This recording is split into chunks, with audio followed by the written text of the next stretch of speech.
Hello and welcome to Truth Be Told. I appreciate you being here. Virtue signaling. We hear it all the time, don't we? We hear it talked about, we hear it explained, we hear it defined, we hear people doing it here, people doing it there, people doing it everywhere. Virtue signaling. It's been around for a while. It's been around for quite a while, but nevertheless, it is part of our society now in ways that is not always good. So here's what I'm going to do. We're going to do a 5-part series on virtue signaling. Yes, from a follower of Christ perspective. If anybody ought to be virtue signaling with their lives, it is the follower of Christ. Am I right? I am right. So we're in the age of virtue signaling. I want to define it here. There are 3 different places that I went to try to find out what virtue signaling was.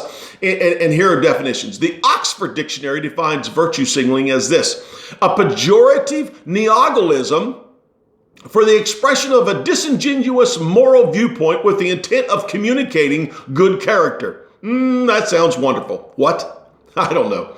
The Cambridge Dictionary defines virtue signaling as this: an attempt to show other people that you are a good person. For example, by expressing opinions that will be acceptable to them, especially on social media. All right, I can understand now what you're talking about a little bit. Wokefather.com, whatever it is, says this: virtue signaling is acting in a certain way to show the rest of society how virtuous you are to gain their acceptance and approval. For example, many people only donate to or volunteer for charity if there's someone around to see it and they can broadcast it in some way. This is because they don't actually care about the charity or its cause. They just care about the social currency they can gain by supporting it. Virtue signaling. We're going to talk about virtue signaling, and we're going to start with the first virtue of honesty, the complete virtue. You'll see what I mean by that when I say complete. It is a complete virtue. And we're going to be looking in 2 Kings chapter 12. There was a great sports story in the Sports Illustrated a few years back about a Little League baseball game that was played in Wellington, Florida. And in it, 7-year-old first baseman at the time, Tanner Muncy, fielded a ground ball, tried to tag the runner going from first to second base, but missed. The umpire, Laura Benson, called the runner out, but young Tanner immediately went to the umpire and told the umpire that he missed the tag. The umpire reversed her tag and sent the runner to second base. 2 weeks later, Laura Benson was again the umpire for a game in which Tanner was playing shortstop in that game, and a similar play occurred. This time, Benson ruled Tanner had missed the tag on the runner going to third base, so she called the runner safe. What did Tanner do? He looked at Benson, and without saying a word, he tossed the ball to the catcher and then returned to his position. Benson sensed that something was wrong, something was off. So she goes to Tanner and says, "Did you tag the runner?" And he says, "Yes, I did." Benson then calls the runner out. Of course, that brings the coaches from both sides out, and they're having their dispute and their talk. And Benson says this: 2 weeks ago, Tanner came to me and told the truth. We reversed the call. He was honest. If a kid is that honest, she says, I have to give it to him. This game is supposed to be for kids. Will Tanner be as honest at 37 as he is at 7? I hope so. I hope so. The question is, who is honest? Where are the Tanner Muncys of the world? Does anybody tell the truth anymore? I think they do. But nevertheless, there are a lot of people who can't seem to do it all the time. There's a great importance of honesty in our society. Honesty is of utmost importance, especially in social activities. Every human, when humans are interacting with other humans, honesty is required in order to build a trustworthy society. When humans are not honest with one another, we begin to have these fissures and these cracks in our system of trust and living together as a good, unified society. Now, the honesty I'm talking about is not just informing an umpire that you made a call different than you made an action different than their call. I'm not talking about that. It's not just truth telling. Honesty I'm talking about is truth living. truth living. It's the honesty that God tells Jeremiah. He says, look, in Jeremiah chapter 5, verse 1, God says to Jeremiah, go up and down the streets of Jerusalem. Look around and consider. Search through her squares. If you can find but one honest person who deals honestly and seeks the truth, I will forgive this city. If you can find one, God says, I will forgive the city. Why? They had dishonest scales. They were dishonest merchants. There was dishonesty all over the place. It was just not working, and it was contrary to the laws of God. There is a study out, and I can't remember who did the study, but a study said the average person tells 13 lies per week. And that's the truth. I don't know. How do you figure all that out? Paul Ekman, professor of psychology at the University of California Medical School, and he's the author and wrote a book called Telling Lies. He's been studying lying for 20 years. What a career. His research has revealed that a lot of times people even know when they're lying. There is a book called When America Told the Truth, and this book claims that 30% of those consulted admitted they cheated on their taxes to a point. The assumption that they had is that a huge lie is more likely to bring an audit than a small one. And a whopping 64% agreed with that statement. I will lie when it suits me, so long as it doesn't cause any real damage, some said. The moral and the spiritual damage that lying does to the liar apparently has not been given any thought. USA Today cited a report that said 58.4% of Americans have called in sick to get a day off from work, but they weren't sick. 76% of Americans consistently exceed the speed limit. Now, I don't know what that has to do with lying. It has maybe with disobedience. But nevertheless, most people do exceed the speed limit. In fact, I would say almost all. So let me ask you a question. Are you honest? Are you an honest person? In the last 24 hours, have you been totally honest? I'm going to tell you right up front, I'll be honest with you. My life, I pursue honesty. I am not going to serve the father of lies. I just won't do it. We live in a world, though, that values tolerance over truth. The age of relativism teaches people not to value truth as a top priority. It's about time that we who call ourselves followers of Christ actually, and he is the one who calls himself the truth. It's about time we become known for honesty. An example of honesty is found, as I said, in 2 Kings chapter 12. Joash is the king of Judah, and he noticed that the temple was in need of repair. It was falling apart. The mortar was falling out from between the bricks. The walls were crumbling. Water damage was all around and very evident. The gold and the bronze were tarnished on all the fixtures. There was trash. There was debris everywhere. So he starts a fundraising program, and he places a chest at the entrance of the temple with an opening in the top of the chest so people could drop in their offerings for the temple repairs.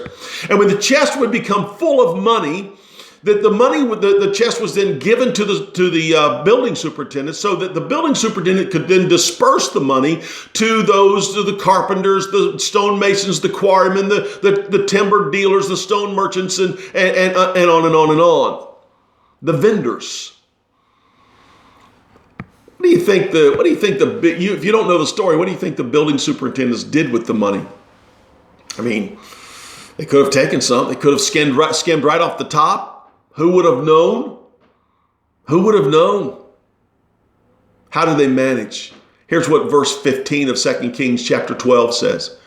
No accounting was required from the men who received the money to pay those doing the work, since they worked with integrity.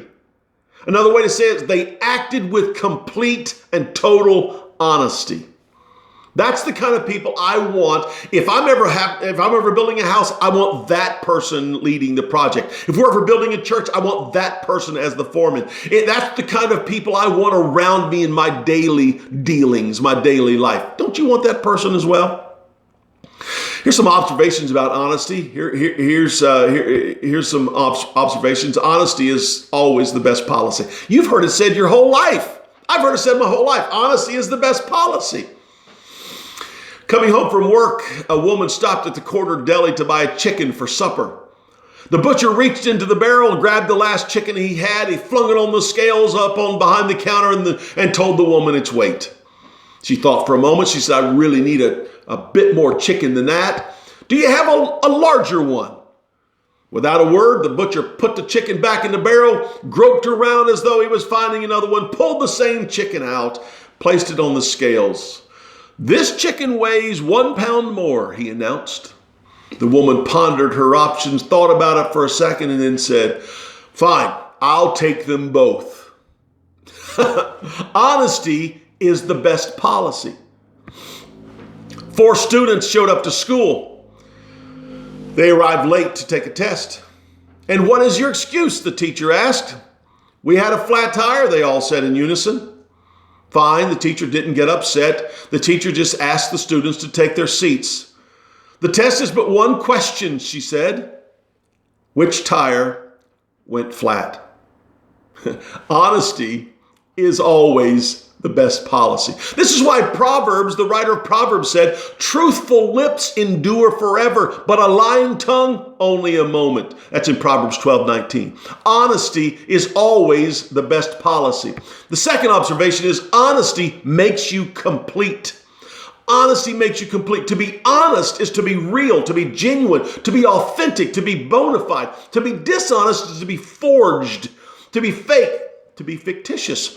Honesty expresses a desire to live in the light of God's grace and God's forgiveness. Dishonesty seeks the shade and the cover and the concealment. It's a willingness to live in the dark, in the darkness.